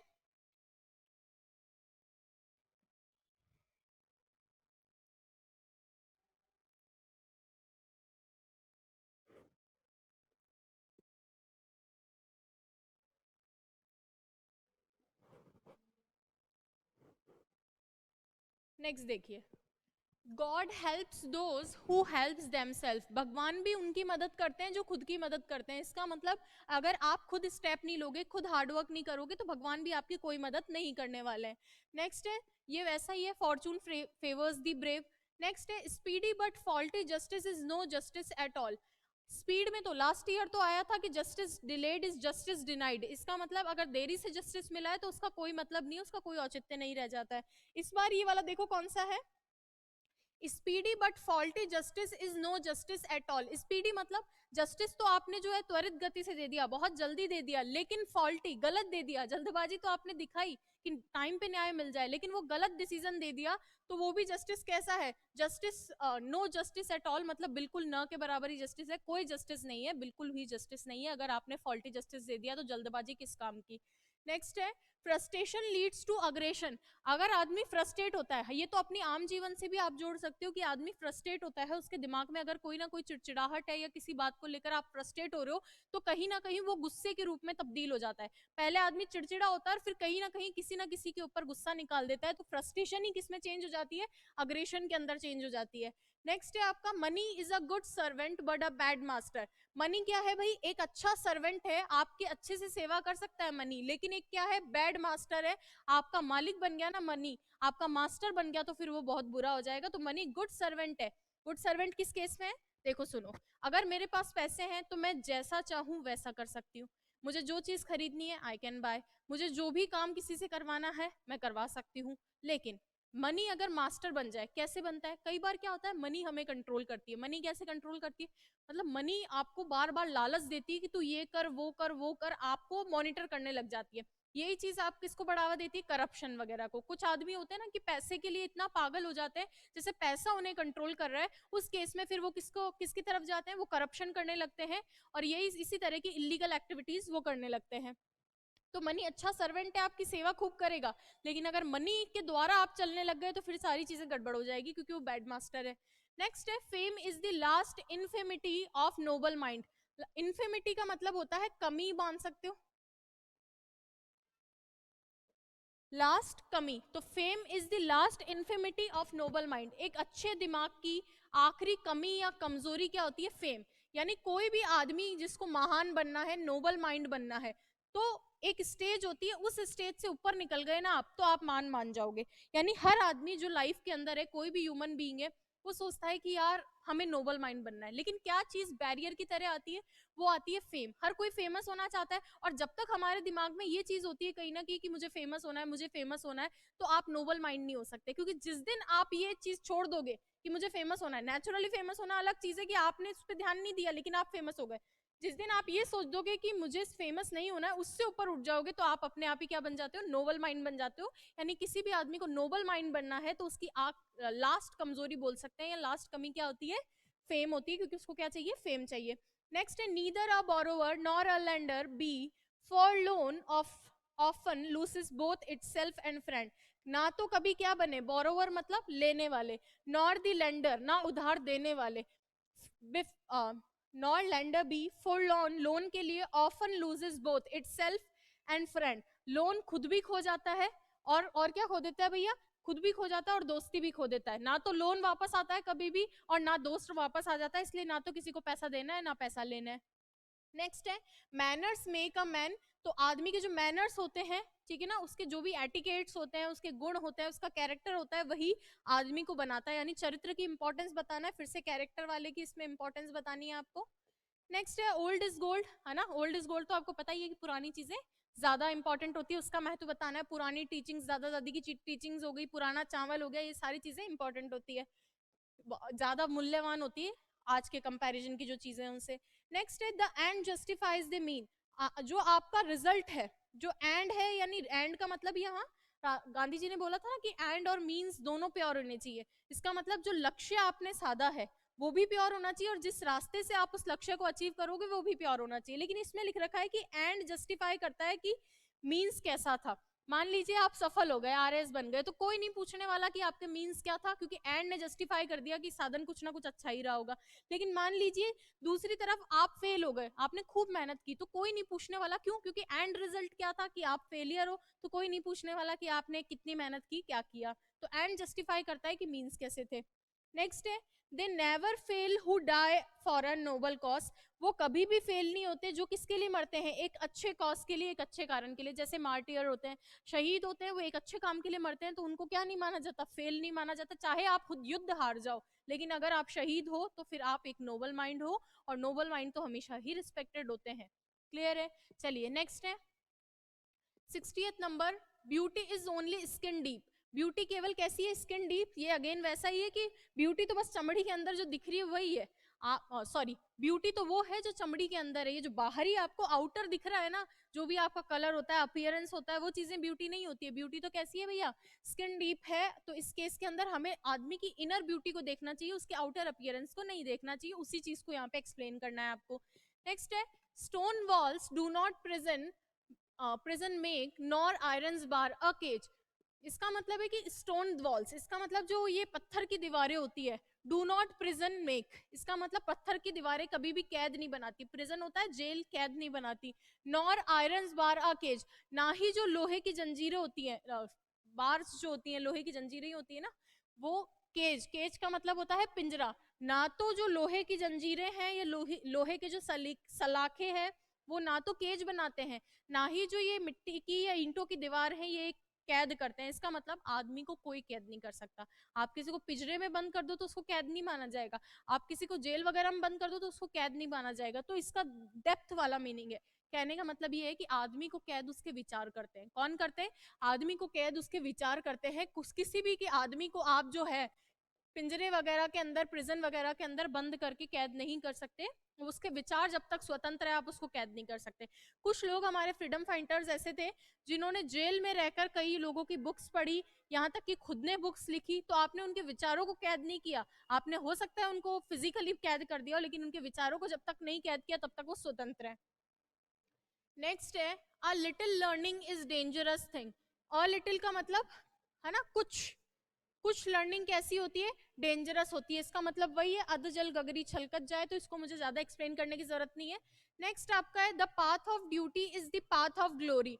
पाथ ऑफ ड्यूटी का मतलब आप अपनी ड्यूटी कर रहे हो तो वो किसके लिए है भैया? ग्लोरी के लिए। इसका मतलब अगर आप अपनी ड्यूटी ढंग से निभा रहे हो तो आप ऑटोमेटिकली ग्लोरी की तरफ जा रहे हो, प्रसिद्धि की तरफ जा रहे हो। आपको सिर्फ अपनी ड्यूटी निभानी है, ग्लोरी आपको अपने आप मिल जाएगी। यानी ड्यूटी के लिए हमारे जितने भी डीओंटोलॉजिकल थिंकर्स पढ़े तो सबने क्या बोला है भाई? ड्यूटी के बारे में ही बोला है। तो ये भी यही कह रहा है कि ड्यूटी अगर आप अपनी अच्छी से निभा रहे हो तो आपको कुछ और सोचने की जरूरत नहीं है। नेक्स्ट है a stitch in nine saves nine. A stitch in time saves nine, ये भी इंपॉर्टेंट है, इसको ध्यान रखना। अ स्टिच का मतलब एक टाका, इन टाइम मतलब समय में, सेव्स यानी बचाता है क्या? 9 टाके। इसका मतलब एक टाका आप समय में लगा दो ना तो 9 टाके बचा लेता है। आपको पता है कि कहीं से मान लीजिए आपका ड्रेस उधड़ गया है, आपने उस वक्त उस पर टाका नहीं लगाया ना, तो पूरी ड्रेस उधर जाती है फिर वहां से। तो इसलिए समय पे रहता हुआ जो डिसीजन है, समय पे जो एफर्ट्स लगाने हैं वो लगा दो, वरना चीजें और ज्यादा बिगड़ जाएंगी। तो टाइम रहते ही हमें चीजों को सुधार लेना चाहिए, यही ये कहना चाह रहा है। नेक्स्ट है trust no future however pleasant. हमें कभी भी क्या नहीं करना चाहिए? हमें कभी भी फ्यूचर पे ट्रस्ट नहीं करना चाहिए, फ्यूचर पे विश्वास नहीं करना चाहिए। हाउ एवर, हालांकि कितना भी प्लेजेंट हो। क्यों? क्योंकि वो तो फ्यूचर है, वो निश्चित नहीं है, वो बदल सकता है, वेरी कर सकता है। तो हमें कभी भी फ्यूचर पे डिपेंडेंट नहीं होना चाहिए, बस हमें अपना टास्क करते रहना चाहिए। He makes no friend who never made a foe. Foe का मतलब होता है दुश्मन। तो वो आदमी कभी भी दोस्त नहीं बना सकता जिसने कभी दुश्मन नहीं बनाया। क्यों? क्योंकि दोस्त के साथ में दुश्मनी गिफ्ट में मिलती है। क्योंकि दोस्त का दोस्त सामने वाले के लिए क्या हो सकता है भाई? बोलते हैं ना कि दोस्त का दुश्मन आपका भी दुश्मन हो जाता है। तो इसी केस के अंदर जो आदमी ने कभी दुश्मनी नहीं बनाया वो दोस्त बनाने से भी डरेगा। इसलिए क्योंकि उसको पता है कि दोस्ती के साथ में दुश्मनी गिफ्ट में मिलती है, और दुश्मनी के साथ में आपको हो सकता है दोस्त भी मिले या दुश्मन भी मिले, कुछ भी मिल सकता है, क्योंकि आपस में लोग एक दूसरे के दुश्मन और दोस्त होते हैं। चलिए नेक्स्ट है out of site is out of mind. Out of site का मतलब है, साइट मतलब दृष्टि, कोई चीज जो आपकी दृष्टि के सामने से निकल गई है, आपकी दृष्टि से निकल गई है, वो आपके माइंड से निकल गई है। इसका मतलब आपको किसी चीज को याद रखना है तो उसको अपने सामने रखना जरूरी होता है। तो ये पॉजिटिव भी होता है और ये नेगेटिव भी होता है। मान लीजिए मुझे कोई ऐसी चीज है जो मुझे दुख दे रही है, तो फिर मैं चाहूंगी उसको भूलना।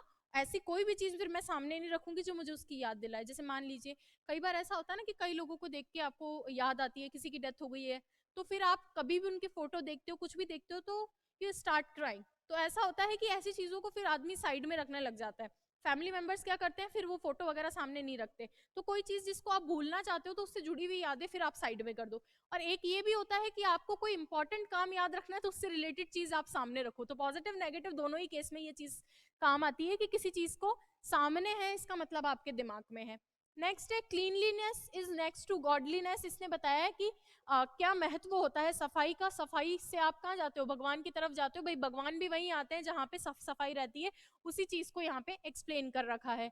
नेक्स्ट देखिए, example is better than precept. Precept का मतलब यहाँ ज्ञान देने से, मान लो कि ज्ञान देने से, उपदेश देने से आप बेटर है कि आप क्या करो, एग्जाम्पल करके दिखाओ। यानी वो मैंने आज एक और आया था वैसा बताया था कि गांधी जी सिर्फ कहते कि नॉन वायलेंस को फॉलो करो तो कोई नहीं करता। उन्होंने खुद ने फॉलो किया तब लोगों ने फॉलो किया। ठीक है, तो और आप किसी को कहो कि शराब नहीं पीनी चाहिए और खुद नहीं कर रहे हो, ऐसा खुद शराब पी रहे हो, तो फिर सामने वाला नहीं मानेगा। इसलिए बेटर क्या है, example is better than precept. उपदेश देने से बेटर है कि आप उसका एग्जाम्पल सेट करो, आप खुद को करके दिखाओ उसको। जैसे एक्शन आया था ना, ये action speaks louder than words. करके दिखाओगे तो उसका महत्व ज्यादा रहेगा। नेक्स्ट है it is sometimes better to be feared than loved. कभी कभी अच्छा होता है डरना, किससे, प्यार किए जाने से। वैसे तो ऐसे कहते हैं कि भाई डरना सही नहीं है, प्यार किया जाना सही है, लेकिन कभी कभी डरना प्यार किए जाने से सही होता है। कैसे केस में, जैसे मान लीजिए पेरेंट्स है, पेरेंट्स अगर अपने बच्चों को डरा के नहीं रखेंगे तो बिल्कुल बहुत ज्यादा बदमाश हो जाएंगे। तो पेरेंट्स के केस में ये बिल्कुल बात सही है कि प्यार भी टाइम टाइम का अच्छा होता है। अगर आप उनके प्रति फियर नहीं रखोगे तो फिर कभी कभी तो ठीक होता है कि प्यार कर रहे हो, लेकिन उनको डरा के धमका के भी रखना चाहता है तो कभी कभी जो है ये बेटर होता है कि आप उनको डरा के रखो प्यार करने की बजाय। क्लियर है, तो उसी केस में ये यूज हुआ है। नेक्स्ट देखिए,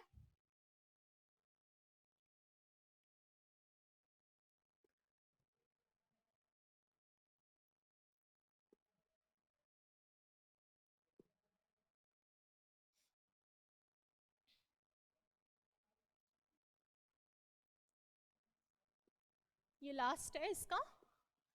चलिए, the hand that rocks the cradle rules the world. वो हाथ जो क्या करते हैं भैया, पालना झुलाते हैं, वो संसार को चलाते हैं। कौन से हाथ है वो माता के हाथ हैं, वे विमेन के हाथ है।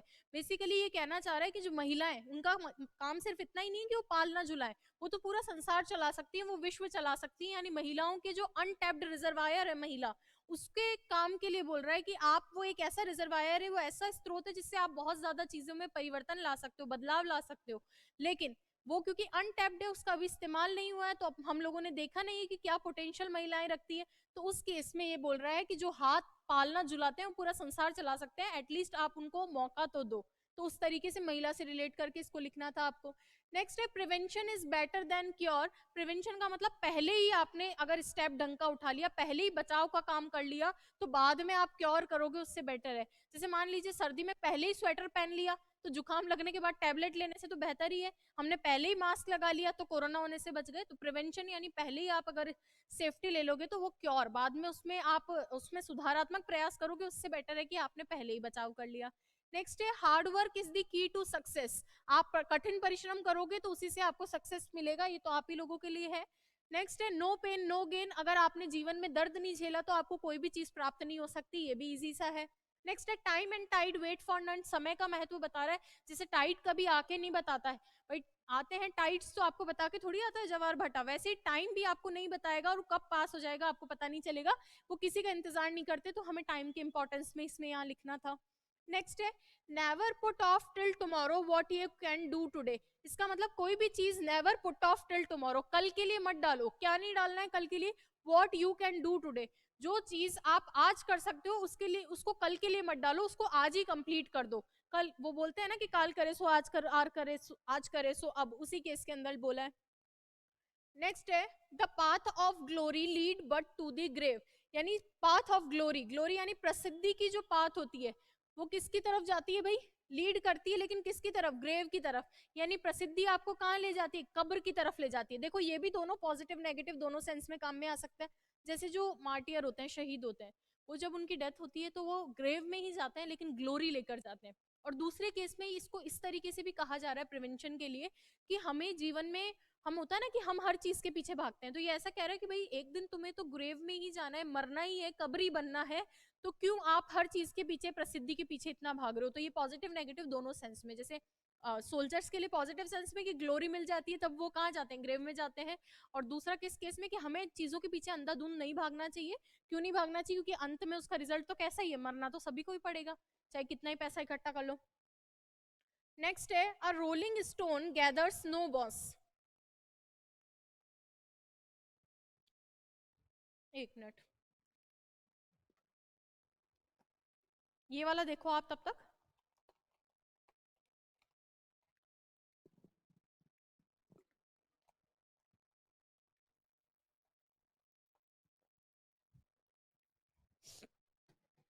क्या मतलब है इसका, a rolling stone gathers no moss, rolling stone मतलब चलता हुआ, रोलिंग मतलब घूमता हुआ, चलता हुआ, स्टोन का मतलब पत्थर, गैदर्स मतलब इकट्ठा करता है क्या, नो मॉस कोई भी मॉस, मॉस का मतलब होता है काई, मॉस का मतलब क्या होता है, पत्थर के चारों तरफ ग्रीन कलर की काई जम जाती है वो। तो जो घूमता हुआ पत्थर होता है वो बिल्कुल भी मॉस या काई इकट्ठा नहीं करता। तो इसका कहने का मतलब था कि जनरली पत्थर की जो मेच्योरिटी होती है वो किससे पता चलती है, कि कोई पत्थर पुराना है ये किससे पता चलता है, वो हमें पता चलता है उस पत्थर के ऊपर काई लगी हुई रहती है। तो आदमी का एक्सपीरियंस तभी आएगा, आदमी की मेच्योरिटी तभी आएगी जब वो किसी एक काम पे स्टिक रहेगा। तो ये इंपॉर्टेंस बता रहा है किसकी, आप किसी काम पे स्टिक रहे। अगर आप ऐसे ही मान लीजिए मैं एक जॉब कर रही हूँ, आज 2 महीने यहाँ किया, 2 महीने कहीं और किया, फिर 2 महीने कहीं और किया, तो आप एक्सपीरियंस तो ले ही नहीं पाओगे। तो ये इंपॉर्टेंस बता रहा है कि आप कोई भी काम करो तो उस पर स्टिक रह के एटलीस्ट एक सर्टेन टाइम तक तो उस पर जो है फिक्स रह के आप उस काम को करो, तभी तो आपको रिजल्ट देखने को मिलेगा। आप 1 महीना पढ़ के आरएस निकालना चाहो, 1 महीना पढ़ के कोई और एग्जाम निकालना चाहो तो नहीं पॉसिबल है, आपको कम से कम साल 2 साल देना पड़ेगा, तब जाके आप सिलेक्शन की तरफ सोच पाओगे। तो इसीलिए जो रोलिंग स्टोन होता है, घूमता हुआ पत्थर, कभी भी कोई भी मॉस इकट्ठी नहीं करता। ये इंपॉर्टेंस बता रहा है कि एक जगह रहना कितना ज्यादा इंपॉर्टेंट होता है। नेक्स्ट है he who hunts two hares loses both, he यानी वह व्यक्ति, हु हंट्स जो शिकार करता है, किसका, 2 घोड़ों का शिकार करता है, लूजेस बोथ दोनों को हार जाता है। यानी कई बार हम 2 नाव पे सवार हो जाते हैं तो गिर जाते हैं, तो यही बता रहा है कि एक समय पे एक ही काम करो। इधर आ जाओ अब, ये सारे हो गए। नेक्स्ट है it is sometimes better to be feared than love, ये तो हमने कर लिया है। Make hay while the sun shines, make hay, hay का मतलब होता है घास फूस का जो चारा होता है, तो मेक हे उस वक्त आप घास फूस का चारा बनाओ जब क्या है, सन शाइन करे, यानी भाई धूप होगी तभी तो चारा बनेगा, सूखा चारा, तो उसी टाइम, यानी अपॉर्चुनिटी है, बोलते हैं ना कि हथौड़ा गर्म है, सॉरी लोहा गर्म है, हथौड़ा मार दो, तो उसी तरीके का कुछ है कि जब अपॉर्चुनिटी मिले, एक्चुअली जब उससे उससे रिलेटेड अपॉर्चुनिटी मिले, उसका फायदा उठाने वाली अपॉर्चुनिटी आपको मिले, उसी टाइम आप जो है उसका फायदा उठा लो। Never put off till tomorrow what you can do today, ये हो ही गया है। नेक्स्ट है virtue is its own reward, यानी वर्चू के लिए आपको किसी, मैं कह रही हूँ कि मैं वर्चुअस हूँ, वर्चुअस हूँ इन द सेंस कि मैं झूठ नहीं बोलती, मैं सबकी रिस्पेक्ट करती हूँ, या मान लीजिए कि सारा ही काम अच्छा ही कर रहे हैं, एल्डर्स की भी रिस्पेक्ट कर रहे हैं, कोई कोई काम कह रहा है उसको भी फॉलो कर रही हूँ, कास्टिज्म को नहीं मान रही हूँ, सारे अच्छे गुण है, तो क्या मुझे किसी रिवॉर्ड की जरूरत है क्या, नहीं। तो वर्चू अपने आप में ही रिवॉर्ड है, तो वर्चू ये क्या है, वर्चू अपने आप में ही रिवॉर्ड है, आपके अंदर अगर गुण है तो आपको किसी तरह के कोई रिवॉर्ड की जरूरत नहीं होती है। नेक्स्ट है where ignorance is bliss it is folly to be wise, जहां पे अज्ञानता क्या है, खुशी है, जहां पे इग्नोरेंस का मतलब अज्ञानता खुशी दे, जहां पे अज्ञानता आपको क्या दे, खुशी दे, वहां पर समझदार होना बेवकूफी है, वहां क्या होना, समझदार, वाइज होना, समझदार होना क्या है, बेवकूफी है। तो जहां पे आपका काम किससे, आपको खुशी किस चीज से मिल रही है, आपको खुशी मिल रही है अज्ञानता से, इग्नोरेंस से, वहां पे फिर समझदार बनने का कोई फायदा नहीं। जैसे इसका एग्जांपल सुनना, स्टेडियम में हो आप लोग, मैच देखने गए हो, वहां पे होता है ना कि आप अपने फेवरेट क्रिकेटर को देख के और आप लोग शाउट करना स्टार्ट कर देते हो, चिल्लाना स्टार्ट कर देते हो, तो वहां पे आप फिर कुछ आपके आसपास वाले लोग होते हैं जो अपने आप को सो कॉल्ड इंटेलेक्चुअल समझते हैं, समझदार समझते हैं, वो आपको देख के ऐसे करते हैं, देखो क्या पागलपना कर रहे हैं। तो नहीं, वहां इग्नोरेंस ठीक है क्योंकि वो आपको खुशी दे रहा है। स्टेडियम का माहौल ऐसा है कि हमें वहां पर अपना सभ्यता का परिचय तो देना नहीं है, ऐसा तो है नहीं हम किसी और को डिस्टर्ब कर रहे हैं, लेकिन हमारी खुशी के लिए अगर हम वहां पे चिल्ला रहे हैं, शाउट कर रहे हैं, तो उस केस में हम सामने वाले को चीयर करने के लिए कर रहे हैं, तो वो हमें चीज खुशी दे रही है, तो वहां पे अज्ञान बनना सही हो सकता है। ठीक है, तो ये चीज ध्यान में रखनी है। नेक्स्ट है forgiveness is the noblest revenge. Forgiveness का मतलब अगर आप किसी को माफ कर रहे हो तो वो सबसे अच्छा क्या है, रिवेंज है। किसी को माफ करना, अगले के मन में हमेशा रहेगी ये बात की यार उसने मुझे माफ कर दिया, तो ये सबसे अच्छा रिवेंज है। नेक्स्ट है sweet are the uses of adversity. ये मैंने कलवा दिया था कल वाली क्लास में कि आपको परिणाम कैसा चाहिए, अच्छा चाहिए, तो वो किससे मिलता है, एडवर्सिटी से। यानी कोई चीज का सुखद परिणाम विपरीत परिस्थितियों से भी सुखद परिणाम का उत्पत्ति होती है। नेक्स्ट है adversity is the touch stone of character. यानी विपरीत परिस्थितियों से आपके चरित्र के बारे में पता चलता है कि आप एक्चुअली चीजों को झेल सकते हो या नहीं झेल सकते हो। इसके बाद में है diligence is the mother of good luck. Good luck भी आपका तभी साथ देगा जब आप डिलीजेंटली काम करोगे। डिलीजेंटली मतलब दिल से काम करोगे, कर्मठता से काम करोगे। कर्म ही नहीं करोगे तो आपका गुड लक भी क्या साथ देगा, तो फॉर्चून फेवर्स दी ब्रेव। चलिए, वहां ब्रेव था, यहाँ बस डिलीजेंस है यानी हार्ड वर्क, वो भी दिल से मन लगा के। नेक्स्ट देखते हैं। नेक्स्ट ये है, इसको भी देख लेते हैं।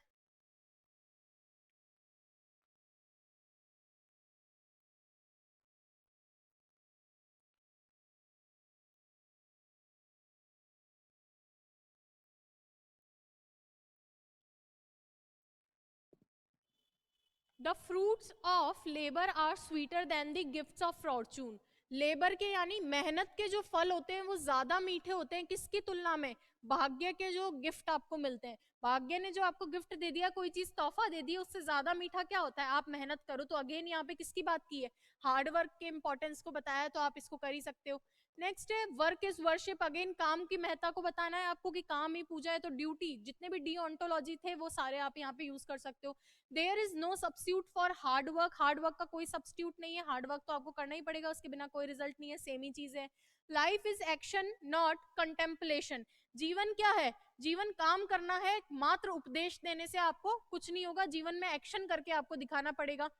ठीक है, केवल चिंतन करने से कुछ नहीं होगा। कंटेम्पलेशन का मतलब क्या होता है, चिंतन करना। केवल चिंतन करने से कुछ नहीं होगा कि हाँ मैं बैठे बैठे सोचते रहो कि आरएस के अंदर पास हो जाऊंगा, बैठे बैठे तो कुछ नहीं होगा, एक्शन आपको करना पड़ेगा, तो एक्शन का इंपॉर्टेंस है। Man is saved not by faith but by work. आदमी किससे बचता है, भाग्य से नहीं बचता है, भाग्य से नहीं बचते आप, काम से बचते हो। आप काम नहीं करोगे, काम से काम चोरी करोगे तो कभी नहीं बच पाओगे, मरने के समान ही हो आप। नेक्स्ट है are sweetest songs are those that tell the saddest thought. देखो यहाँ पे ये थोड़ा अलग है, इसलिए इसको समझने की कोशिश करना। क्या कहना चाह रहा है कि हम हमारे जो सबसे सुरीले गीत होते हैं वो कौन से होते हैं, जो सैडेस्ट थॉट बताते हैं, यानी जो दुखी दुखी कहानी बताते हैं, वही हमारे सबसे स्वीटेस्ट पसंदीदा सॉन्ग होते हैं। हम आम जीवन में भी देखते हैं कि हमें अरिजीत सिंह के गाने पसंद आते हैं, क्यों, क्योंकि हम कहीं ना कहीं अपने रियल लाइफ के जो इंसिडेंट होते हैं, जितने भी हमारे रियल लाइफ के जो थॉट इंसिडेंट्स होते हैं, उनको कनेक्ट कर लेते हैं उससे। तो ये यही कहना चाह रहा है कि हमारे तो पसंदीदा गाने भी वही होते हैं जो जिनमें दुख भरा हो, क्योंकि हम कहीं ना कहीं अपने रियल लाइफ चीजों से उनको जोड़ लेते हैं।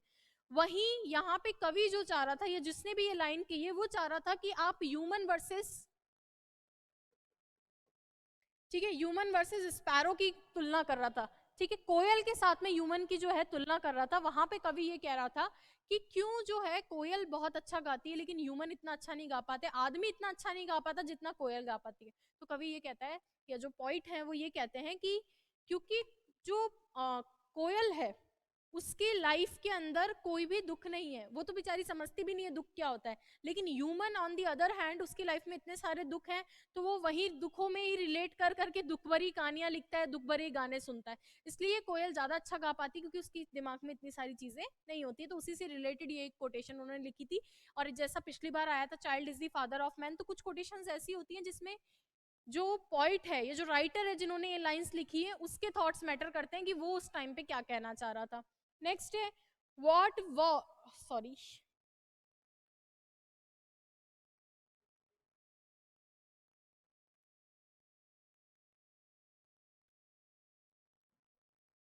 चलिए ये जो बचे इनको और कर लेते हैं।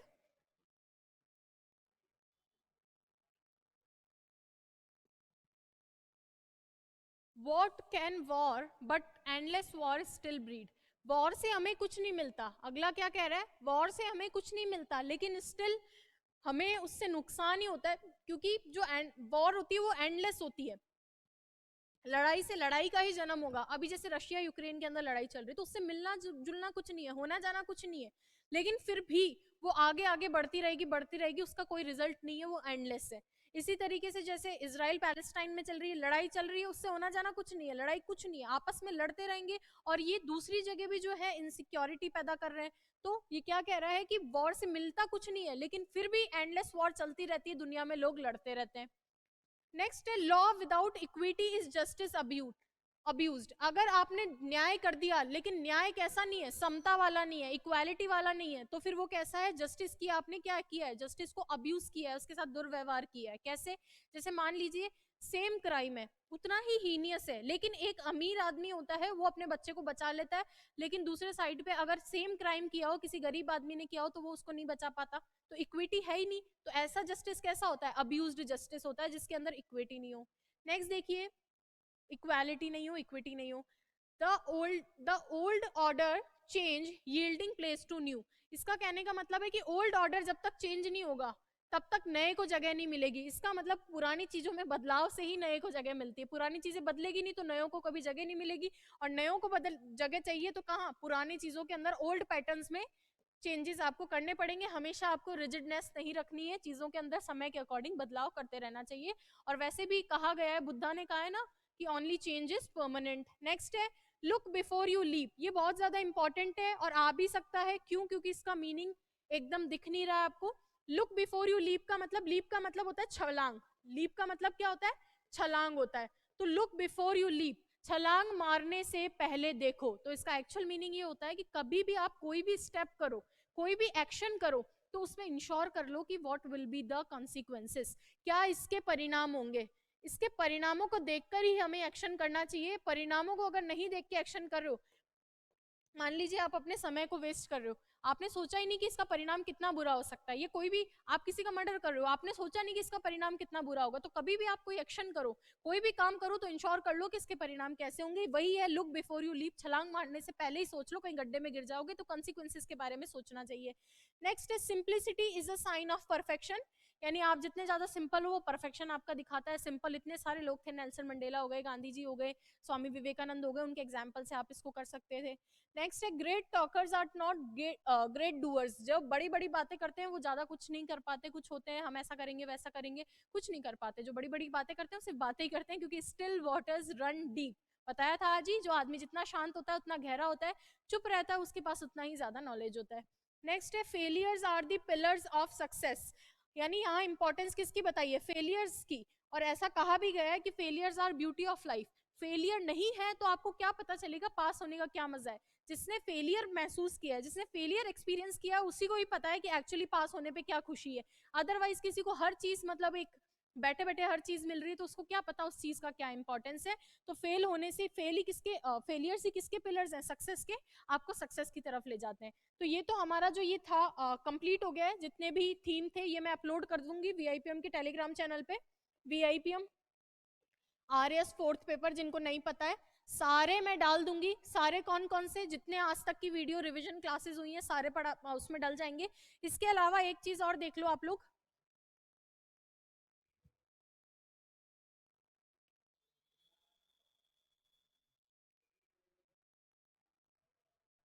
इसके अलावा देखिए ये पैराग्राफ राइटिंग इंपॉर्टेंट रेडी हो गई है, ये भी आप लोगों को मिल जाएगी फाइल, ठीक है ना। इसको मैं नहीं पढ़ाऊंगी क्योंकि ये आप लोगों को ऑलरेडी आता भी है।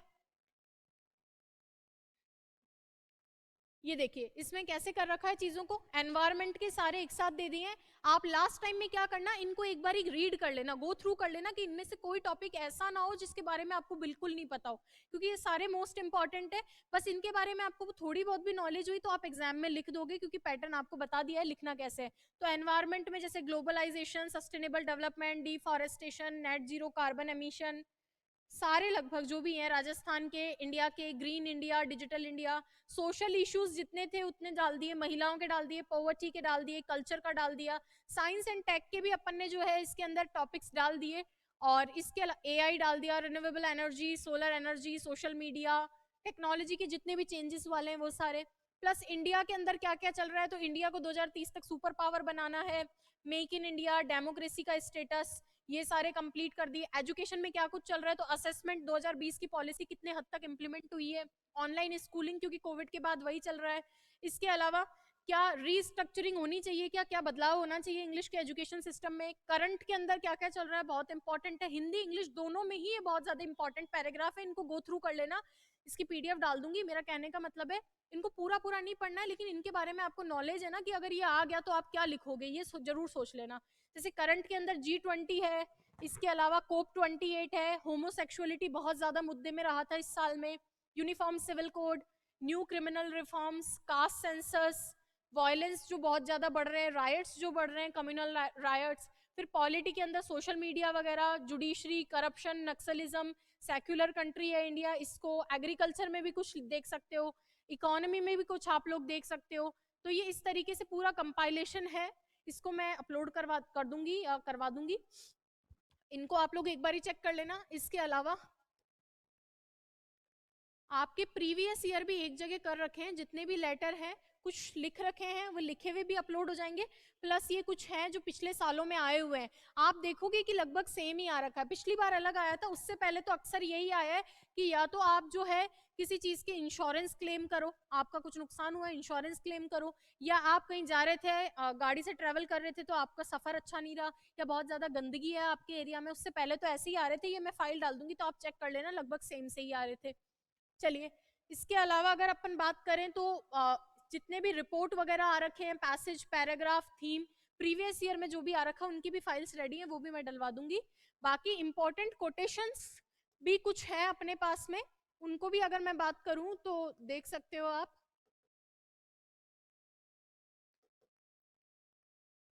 जैसे ये कुछ इंपॉर्टेंट कोटेशंस हैं, ये भी मैं अपलोड करवा दूंगी। करप्शन पे आया तो करप्शन जैसे power tends to corrupt and absolute power tends to absolutely corrupt, है ना।